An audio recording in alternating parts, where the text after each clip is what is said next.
अल्हम्दुलिल्लाहि वहदह वस्सलातु वस्सलामु अला मन ला नबिय्य बअदह अशहदु अन ला इलाहा इल्लल्लाहु वहदहु ला शरीका लह व अशहदु अन्न मुहम्मदन अब्दुहु व रसूलुहु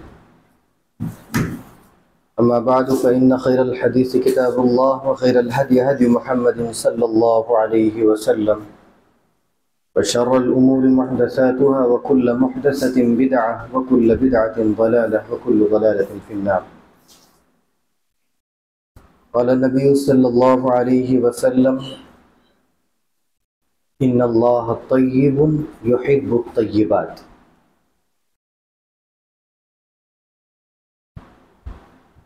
वक़ाल नबी सल्लल्लाहु अलैहि वसल्लम फ़इन्नश-शैतान यबीतु अला ख़ैशूमिही औ कमा क़ाल। मुअज़्ज़ज़ सामीईन किराम, आज अगर हम अपने मुआशरे में नज़र दौड़ाएं तो मुआशरे के अंदर एक मसला नहीं बल्कि सैकड़ों मसाइल हैं, और यूँ समझें कि इस दुनिया का एक दूसरा नाम है मसले। यानी बंदा इस दुनिया में जी रहा है और वो ये कह रहा है कि मेरे साथ कोई मसला है ही नहीं, तो ये मुमकिन नहीं है। दुनिया में कोई ऐसा बंदा है ही नहीं कि जिसके साथ कोई मसला जुड़ा ना हो। 2-4 दिन के लिए हम बड़े आराम से बैठ जाते हैं कि अब तो सारे टेंशन सारे मसले खत्म हो गए, लेकिन फिर देखिए जब तक आप आराम से बैठे रहेंगे तीसरा मसला आ जाएगा। ये जिंदगी का एक उसूल है, ये कानून है कि जब आप आराम से बैठेंगे, अभी थोड़ी लम्हा हुआ है, थोड़ी अय्याम गुजरे हैं, कि एक और मसला खड़ा हो जाता है। बहरकैफ ये दुनिया जो है इसका एक दूसरा नाम मसला भी है कि इंसान की जिंदगी में मसलों पे मसले आते चले जाते हैं। उनमें से एक चीज जो हम बारहा हज़रात की खिदमत में बयान करते हैं वो ये है कि आज हमारे मुस्लिम मुआशरों के अंदर जो गंदगियां हैं, जिसको अल्लाह के नबी सल्लल्लाहु अलैहि वसल्लम ने कहा था कि अत्तुहूर निस्फुल ईमान, की पाकी सफाई आधा ईमान है, आधा ईमान करार दिया, और बाकी सारे इबादात वो आधे ईमान में आते हैं। तो अत्तुहूर निस्फुल ईमान, जब तक बंदा पाक ना हो जिस्मानी तौर पर और कल्बी तौर पर, तब तक उसका ईमान मुकम्मल नहीं है।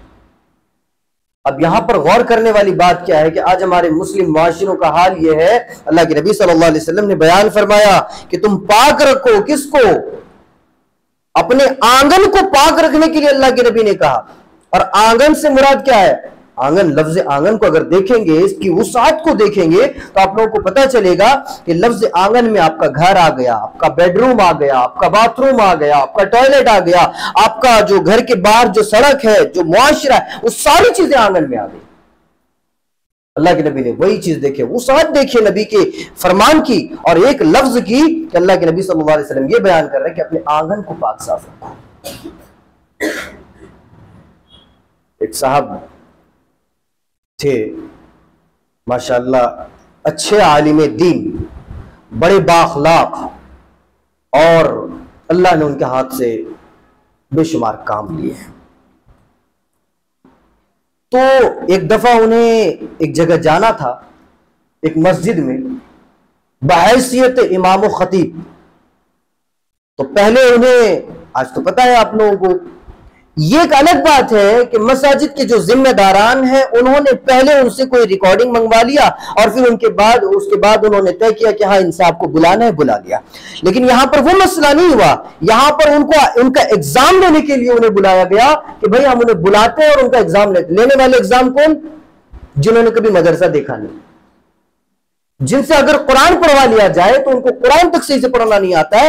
एग्जाम वो ले रहे हैं एक आलिम दीन का, और एग्जाम जब वो आए आलिम दीन और खिताब किया उन्होंने जुमा का, और जुमा की उन्होंने नमाज पढ़ाई, और बड़े बाखलाक उनके साथ उन्होंने 2 दिन तक गुजारा, और 2 दिन के बाद तीसरे दिन वो वहां से निकल कर चले गए। फिर वहां के जो जिम्मेदारान है वो हमें कॉल करते, कहते हैं कि मुझे लगता है कि ये देवबंदी है। जिम्मेदारान क्या कह रहे हैं? कह रहे हैं कि हमें लग रहा है कि ये जो आलिम साहब आपने भेजा था ये देवबंदी लग रहा है।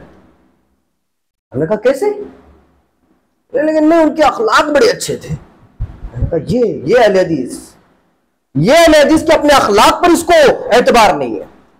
हम अपने आप को अहले हदीस कहते हैं। अहले हदीस, आप यकीन नहीं करेंगे कि अक्सर बेशतर इलाकों में आप चले जाएंगे, कर्नाटक के साहिली इलाकों में, वहां पर जो है अहले हदीस नहीं है, वहां पर शाफी हजरात है और उनके अखलाक बड़े अच्छे होते हैं।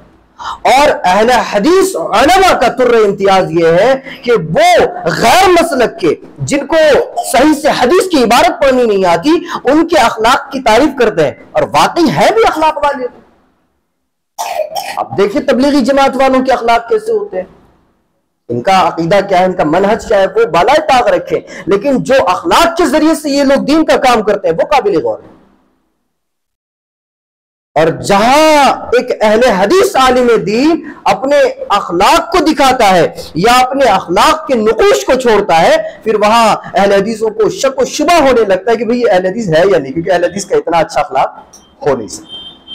यह हमारे मुआशरे का अलमिया और यह हमारे मुआशरे के अंदर गंदगी फैली हुई कि अखलाकी एतबार से हम ठीक नहीं। अल्लाह के नबी सल्लल्लाहु अलैहि वसल्लम ने बयान फरमाया कि इन्नल्लाह तय्यिबुन युहिब्बुत तय्यिबात, कि अल्लाह पाक है और पाक लोगों को पसंद करता है। यहां पर गौर करने वाली बात क्या है कि एक तो ये मसला हो गया, इसको बाजू रख देते हैं।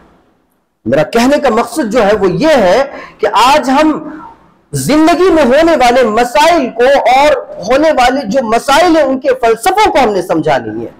अगर उस पर थोड़ा सा हम गौर और फिक्र करेंगे तो हमारे जहन में एक बात आती है, क्या कि हमने, बारहा मैं ये कहता हूं कि हमने सिर्फ अपने आप को दुनियावी उलूम हासिल करने में लगा दिया और दीनी उलूम से हमारा कोई सरोकार नहीं। हम अपने ज़हन और अफकार से अपने आने वाली नस्लों तक को हमने भूल गए कि आने वाली नस्लें हमारी जो होंगी उनके हाथ में अगर कुरान दे दिया जाए तो वो कुरान क्या पढ़ पाएंगे, क्योंकि हमने कभी उसकी तरफ तवज्जो ही नहीं दिया। हमें ये बात गौर कर लेनी चाहिए इस बात पर कि अगर हम इसी तरह चलते रहे और आने वाली नस्लों को हम सिर्फ दुनियावी उलूम में लगाते रहे तो फिर एक दिन ऐसा भी आएगा कि हम तो अल्हम्दुलिल्लाह कुरान और हदीस को जानते हैं और यहाँ सब अल्हम्दुलिल्लाह जितने भी लोग हैं कुरान पढ़ लेते हैं। रमजान का महीना आने वाला है, वहां माशाअल्लाह कोई 2 कुरान कोई 3 कुरान खत्म करेंगे रमजान के महीने में, शौक से पढ़ते हैं। बच्चे भी छोटे छोटे कुरान को पढ़ते हैं, लेकिन एक वक्त ऐसा आएगा कि कुरान पढ़ने का जो इल्म है वो नाबूद हो जाएगा, जहन से खत्म हो जाएगा वो जहन से। इसके जिम्मेदार कौन होंगे? एक तो यह है कि वो आने वाली नस्ल कुरान को नहीं पढ़ेगी, हाथ में नहीं लेगी, लेकिन उसके असल जिम्मेदार हम लोग होंगे कि हमने उन्हें दीनी उलूम की तरफ उनकी रहनुमाई नहीं की। एक चीज यह है। दूसरी चीज जो है वो यह है कि हम ये सोचते हैं कि दुनियावी उलूम में इंसान का ज़हन जो है वो बढ़ता है। दुनियावी उलूम में क्या होता है? साइंस पढ़ाया जाता है। बेटा क्या पढ़ रहा है? बच्चा साइंस पढ़ रहा है। कहां? फुला कॉलेज में, फुला यूनिवर्सिटी में, वो साइंस का स्टूडेंट है। और बाप ये कहते हुए फिर बड़ा फख्र से कहता है मेरा बेटा अलीगढ़ मुस्लिम यूनिवर्सिटी में साइंस का स्टूडेंट है, वो साइंस पढ़ता है फुला प्रोफेसर के पास, और बड़ा खुश होता है। हमने अपने बच्चों को सुलाया, रात में जल्दी सोने के लिए कह दिया बेटा जल्दी सो जाओ, सुबह स्कूल जाना। हमने कभी अपने बच्चों से ये नहीं कहा बेटा जल्दी सो जाओ, सुबह फजर की नमाज पढ़ ली। कभी कहा? नहीं कहा। क्योंकि हमें दीन से और दीन की किताबों से कोई सरोकार ही नहीं है, कुरान से और हदीस से कोई सरोकार ही नहीं है। जब हमारा रिश्ता कुरान और हदीस से जुड़ेगा तो फिर सारे मसले खत्म होते चले जाएंगे। अब यहां पर गौर करने वाली बात क्या है कि जिस साइंस के पीछे और जिस टेक्नोलॉजी के पीछे हम लोग पड़े हुए हैं, अगर उस चीज पर अगर गौर और फिक्र करेंगे तो मगरिबी तहजीब और मगरिब के लोगों ने तरक्की किया तो कुरान के जरिए से, हदीस के जरिए से। अब आप लोग इस चीज से हो सकता है कि जहन थोड़ा साकित हो जाए, खामोश हो जाए कि भाई ये कैसे मुमकिन है कि कुरान में उन्हें मिला क्या? हमारे मुफस्सिरीन ने तफसीरों में तो ऐसी कोई साइंस और टेक्नोलॉजी की बात नहीं की, लेकिन फिर मगरिब के लोगों को साइंस में क्या मिल गया कि वो तरक्की याफ्ता बन गए। अल्लाह के नबी सल्लल्लाहु अलैहि वसल्लम ने हदीस में बयान फरमाया कि जब बंदा खाए तो उसको पेट के 3 हिस्से करने चाहिए और एक हिस्से में वो खाना खाए, एक हिस्से में वो पानी पिए और एक हिस्सा वो छोड़ दे सांस के लिए। ये तरीका अल्लाह के नबी सल्लल्लाहु अलैहि वसल्लम ने बतलाया है खाना खाने का कि बंदा कितना खाना खाए। ये शरीयत इस्लामिया कि खाना कितना खाए अल्लाह के नबी ने वो भी बता के गए, लेकिन हमें क्या करना है? भर के खाना है। जब तक के लंबी चौड़ी 2-4 डकारे ना आ जाए तब तक उठने वाले हैं नहीं। और डकार के बाद अब आप अंदाजा लगाइए, अल्लाह के नबी ने पेट के 3 हिस्से किए, एक हिस्से में खाना, दूसरे हिस्से में पानी, तीसरे हिस्से में सांस। अब बंदा ये तीन हिस्से कर दिए अल्लाह के नबी ने। अब बंदा इन 3 हिस्सों में फर्क किए बगैर तीनों हिस्से में खाना भर ले, तो फिर पानी पीने के बाद जब डकार आए तो हालत आप लोग समझ सकते हैं, कभी ना कभी तो हुआ होगा। तो फिर उसकी हालत वहां पर खराब हो जाती है। अतीबा क्या बयान फरमाते हैं कि पेट जो है वो बीमारियों का कारखाना है, पेट बीमारियों की जड़ है, यह अतीबा फरमाते हैं। और मैदे के बारे में फरमाते हैं अतीबा कि मैदे पर उसकी वुसात से बगैर और उसकी ताकत और कुव्वत से ज्यादा उस पर बोझ नहीं डालना है। और मैदा अगर थोड़ा डिस मिस हो गया तो फिर इंसान को हलाकत और बर्बादी के कगार में लाके खड़ा कर देता है। यह मैदे का मसला है। और इंसान जब भर भर के खाना शुरू कर देता है और कहता है मैं तो चीनी नहीं खाता हूं, मुझे तो शुगर होगा ही नहीं, रात भर जागेगा, जबकि बंदा रात भर जागे तो शुगर हाई होता है, बढ़ता है। और जब 40-50 साल का होता है शुगर की बीमारी आ गई, परेशान बंदा, मैंने तो जिंदगी में चीनी खाई ही नहीं, 1 किलो चीनी मैंने नहीं खाई जिंदगी में, फिर भी शुगर आ गया। बंदा पेट भर भर के खाता रहा और जिंदगी के आखिरी लम्हात में जब उसको शुगर की बीमारी आ जाती है तो परेशान हो जाता है, मैंने तो कभी सही से चीनी नहीं खाई, फिर शुगर की बीमारी मुझे आई कैसे, हार्ट अटैक की बीमारी आई कैसे, मुझे कमजोरी क्यों महसूस हो रही है 40-50 साल में। ये जब बंदा मैदे की कुव्वत से ज्यादा उस पर ताकत डाल देता है तो ये सारी बीमारियां शुरू हो जाती हैं। अल्लाह के नबी ने वही चीज बयान कर दिया कि पेट जो है इंसान का, वो क्या कहते हैं, ये सबसे बड़ा खजाना है इंसान का। यहां पर इंसान क्या करता है, इसको भरना चाहता है, बस किसी भी सूरत में ये भरे, और हर एतबार से इंसान इसको भरना चाहता है।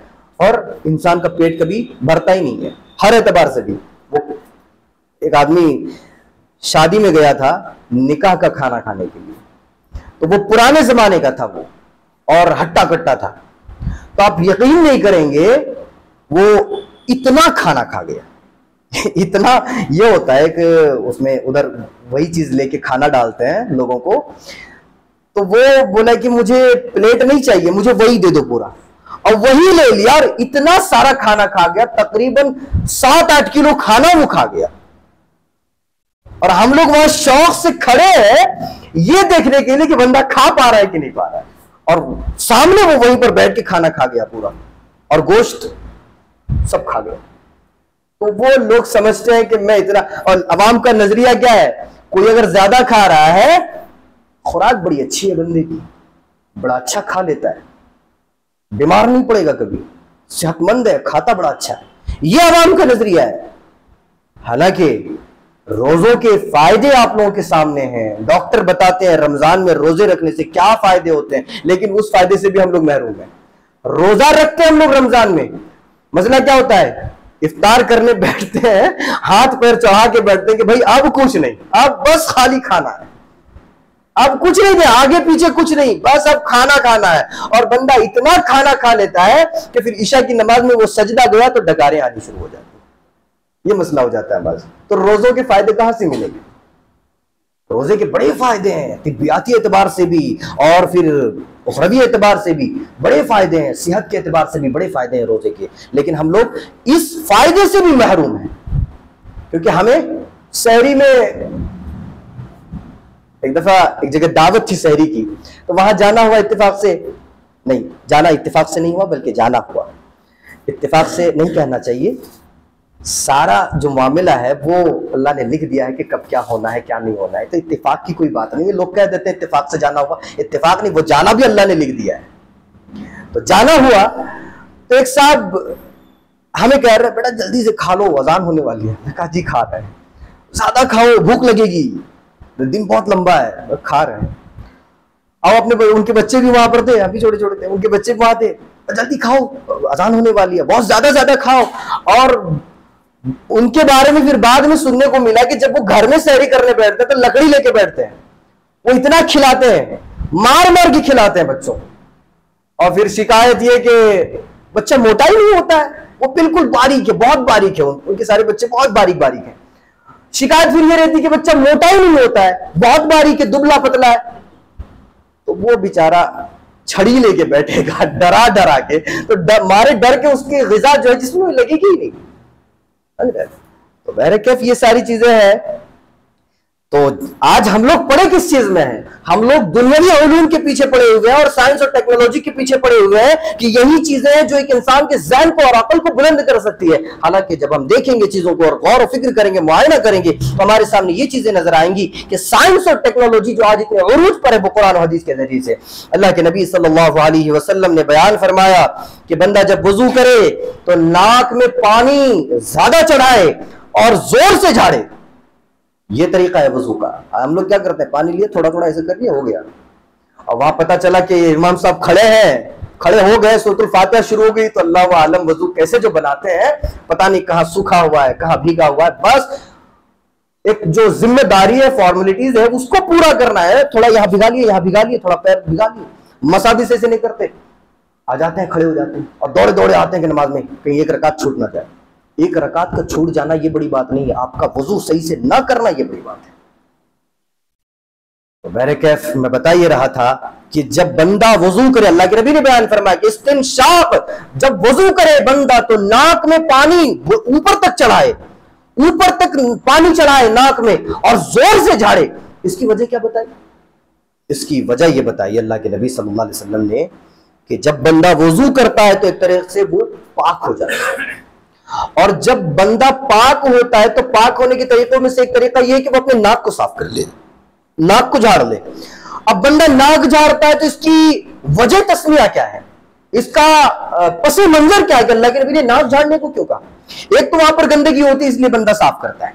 दूसरी वजह यह है कि बंदा नाक साफ करता है, इसकी वजह अल्लाह के नबी ने बताया कि बंदा सो के उठता है और अगर वो सही तौर पर नाक को झाड़ लेता है तो उसके अंदर से नींद का गलबा खत्म हो जाता है। फिर वो नमाज में खड़ा होता है ना, बड़ी फुर्ती के साथ खड़ा होता है, चुस्ती के साथ, सुस्ती नहीं आती उसको, अंगड़ाइयां नहीं लेता है वो नमाज में। तो नाक झाड़ने का एक फायदा अल्लाह के नबी सल्लल्लाहु अलैहि वसल्लम ने यह बतलाया। और आज की साइंस और मेडिकल साइंस जो नाक झाड़ने का फायदा बतलाती है वो ये है कि बंदा अगर इस्तिंशाक करे, यानी बुलंद तक या नाक के ज्यादा अंदर तक पानी चढ़ाए। अब ऐसा ना हो कि बंदा पूरा नाक में पानी ले लिया और कहां कहां पानी घुस गया, ऐसा भी नहीं होना चाहिए, वरना फिर मसला हो जाता है, पूरा सर एकदम भारी भारी हो जाता है। नाक के अंदर हिस्से तक पानी चढ़ाए, इस्तिंशाक करे और फिर इस्तिंसार करे, यानी जोर से झाड़े। इसका एक बड़ा फायदा मेडिकल साइंस ये बतलाती है कि ये करने से बंदा जहनी तनाव से बच जाता है, जहन के दिमाग के कई मराइज से बच जाता है, वो अमराज से बच जाता है, मरीज बनने से बच जाता है। आप देखते होंगे कि जो बंदा उम्र गुजारता है और फिर एक हद तक वो बुढ़ापे तक चला जाता है तो अक्सर बेशतर का क्या होता है कि बुढ़ापे की कगार तक जैसे पहुंचे उसका जहन खराब होने लगा। अकेले में बैठा है, बक रहा है, कोई है ही नहीं सामने। किसी को मिला बच्चा, अगर कोई मस्जिद में थोड़ा बहुत ऊपर नीचे कर दिया, उसको पकड़ के पीटने लगा। ऐसे वाकयात पकड़ के उसको अंधाधुंध पीटने लगा, और जैसे कि उसी का बेटा है और उसकी बहुत बड़ी नाफरमानी कर दी और ये बहुत मार रहा है उसको। ये बुजुर्गों का हाल हो जाता है कभी कभार। इसकी वजह एक ही है कि इस्तिंशाक और इस्तिंसार उन्होंने सही से नहीं किया होगा, वरना आज मेडिकल साइंस से तस्दीक करती है कि बंदा अगर इस्तिंशार और इस्तिंसाक करे, इस्तिंशार यानी नाक में पानी चढ़ाना और इस्तिंसार यानी नाक से पानी को निकालना जोर से, ये इसका फायदा बतलाती है कि जहन बिल्कुल फ्री हो जाता है और इंसान बिल्कुल बहुत हल्का महसूस करता है। यह तरीका अल्लाह के नबी सल्लल्लाहु अलैहि वसल्लम ने कब बतलाया? हदीस में ये चीजें मौजूद है, 1400 साल अल्लाह के नबी सल्लल्लाहु अलैहि वसल्लम ने 1400 साल पहले बतला दिया। तो आज हम लोग सिर्फ ये चीजों में पड़े हुए हैं। अगर दीनी उलूम में अपनी बच्चियों को लगाएं, अपने बच्चों को लगाएं, आप यकीन नहीं करेंगे कि एक ऐसी बच्ची जो एक साहब को कहती है, खत में लेटर में लिख के कहती है कि भाई साहब क्या होगा अगर हम अपनी शादी में, देखें अल्फाज देखिए और अल्फाज की गहराइयों को देखिए, दीनी उलूम का नतीजा है ये, और दीनी उलूम से उसका ज़हन कितना बुलंद हुआ है, इस चीज को गौर करने की जरूरत है यहां पर। कि वो क्या कहती है, आज असरी उलूम में पढ़ने वाली बच्चियां जब उनकी शादियां होती हैं तो खैर महर वगैरह का डिमांड होता है या नहीं होता है यहां पता नहीं, लेकिन अक्सर व बेशतर जगहों पर महर वगैरह का डिमांड होता है कि हमें इतना महर चाहिए, और वहां साथ में जहेज का भी डिमांड होता है, तो जहेज की डिमांड गालिब आ जाती है, महर का डिमांड मगलूब हो जाता है। तो बैरिकैफ जो असरी उलूम में पढ़ी लिखी होती है वो सिर्फ महर का डिमांड करती है, और उनका एक अलग रवैया होता है, अलग तरीका होता है, हमें इतना चाहिए, ये चाहिए, वो चाहिए। ये जायज भी है, बजा है, वो कर सकती है डिमांड। लेकिन इन हालात हाजिरा में एक नौजवान लड़की एक साहब को खत लिखती है, लेटर लिखती है, और क्या कहती है, वो दीनी उलूम की बदौलत उसके ज़हन में क्या तरोताज़गी और कितनी गहरी बात आई है कि बंदा अगर उस जुमले पर अगर गौर और फिक्र करे तो फिर वो दिल से रोना शुरू कर दे, खून के आंसू रोना शुरू कर दे। क्या लिखती है वो लड़की, उन साहब को लेटर में लिखती है, खत में लिखती है कि भाई साहब क्या हो और क्या ये जायज है कि हम हक़्क़े महर में अपने होने वाले शौहर से जिंदगी भर के लिए इज्जत मांग लें। हमें कुछ नहीं चाहिए, बस हमें अपनी इज्जत चाहिए, हमें तकरीम चाहिए, और हम क्या हक़्क़े महर में ये मांग सकते हैं कि हमारा शौहर हमें कभी मारेगा नहीं। क्या जुमले हैं उसके, बिल्कुल दिल को चुभने वाली जुमले हैं। ये हालात हाजिरा ऐसे हैं कि अगर कोई नौजवान लड़की और नौजवान लड़का अगर मदारिस इस्लामिया से अगर जुड़ जाता है, और अगर मदारिस इस्लामिया से नहीं जुड़ना है तो कम से कम उलमा से जुड़े रहें, जो दीनी उलूम से माहिर है उनसे कम से कम जुड़े रहें, ताकि दीन से वाबस्ता बना रहे, दीन से एक ताल्लुक बना रहे। और दीन से बिल्कुल नावाकिफियत और ताल्लुक को काट लेना ये बिल्कुल गलत है, और इस तरह से इंसान गुमराही के किसी भी हद तक जा सकता है। और यहां पर हदीस में यह बयान कर दिया गया, मैं थोड़ा बात को पीछे लेता हूं, हदीस में यह बयान कर दिया गया कि खाना इस तरीके से है, लेकिन मार्क्स एक बहुत बड़ा जीनियस आदमी गुजरा है, इसने जिंदगी के एक नुक्ते नजर को कहां पर लाके फिट कर दिया, जिंदगी का जो मकसद हयात उसने क्या बतलाया। इतना बड़ा जीनियस आदमी, मुझे हैरानी होती है, ताज्जुब होती है इसके इस बात पर कि ये बंदा ऐसे कैसे कह सकता है। क्या कहता है वो, मार्क्स कहता है कि बंदा जिए तो क्यों जिए, वो खाने के लिए जिए। मार्क्स जैसा जीनियस आदमी कहता है कि बंदा जिए तो खाने के लिए जिए। ये तरीका है वो, उससे यकीनन अल्लाह जब किसी को हिदायत ना देना तो फिर उसका जीनियस भी सही रास्ते पर काम नहीं करता है। तो अल्लाह की हिदायत भी बहुत जरूरी है बहरकैफ। लेकिन एक जीनियस ऐसा भी पैदा हुआ उम्मत मुस्लिमा के अंदर जिसको हम अल्लामा इकबाल के नाम से जानते हैं, और उसने क्या कहा कि मकसद हयात का मतलब यह होता है कि बंदा दिल को आजाद कर ले, दिल को आजाद कर ले, या शिकम परवरी में लग जाए, पेट में लग जाए, या फिर वो दिल को आजाद कर ले। अगर बंदा दिल को आजाद कर ले तो फिर उसको मकसद हयात मालूम हो जाएगी और जिंदगी का उसको असल मकसद मालूम हो जाएगा। लेकिन अगर वो शिकम परवरी में लगा रहा और पेट को पालने में लगा रहा तो फिर यकीन जानिए कि फिर वो बंदा आगे कामयाब नहीं हो सकता, ना दुनिया में ना आखिरत में। ये इकबाल जैसा आदमी कहता है, और फिर वहां मार्क्स जैसा आदमी कहता है कि बंदा जिए तो खाने के लिए जिए। और हमारे बड़े बड़े अतिब्बा जो गुजरे हैं, इस्लामी अतिब्बा और मुसलमान अतिब्बा, वो कहते हैं कि बंदे को इतना खाना चाहिए कि वो जिंदा रह सके, बस इतना खाना चाहिए कि बंदा जिंदा रह सके, उससे ज्यादा नहीं खाना चाहिए। और ज्यादा खाने के इतने नुकसानात हैं, इतने नुकसानात हैं कि अगर उसके नुकसानात बताए जाएं तो आधा घंटा उसी पर चला जाएगा। बहरकैफ हम सिर्फ, अगर मेरा कहने का खुलासा कलाम जो है वो यही है कि हम सिर्फ दुनियावी उलूम में हमें नहीं लगना चाहिए, बल्कि मैं ये नहीं कह रहा हूँ कि दुनियावी उलूम हासिल नहीं करना चाहिए। मैं खुद कॉम्पिटिटिव रिलीजन में डिप्लोमा किया हूँ, मैं भी पढ़ा हूँ, SLC तक मेरी भी पढ़ाई हुई है। लेकिन क्या है कि दीनी उलूम से हमारा वाबस्ता और हमें जुड़ा रहना चाहिए, दीनी किताबों का मुताला और कुरान और हदीस से हमारा वाबस्ता होना चाहिए। इसके बड़े फायदे हैं, जब आप इनसे जुड़ जाएंगे तो फिर आपको दुनिया बड़ी साफ नजर आएगी और दुनिया के हकाइक आपके सामने खुलते चले जाएंगे कि हालात हाजिरा में आपको करना क्या है और इन हालात में आप क्या से क्या कर सकते हैं। अलगर्ज खुलासे कलाम यह है कि हमें अपने आप को कुरान और हदीस से जोड़ना है, अल्लाह से और उसके रसूल की तालीमात से हमें अपने आप को वाकिफियत करवाना है।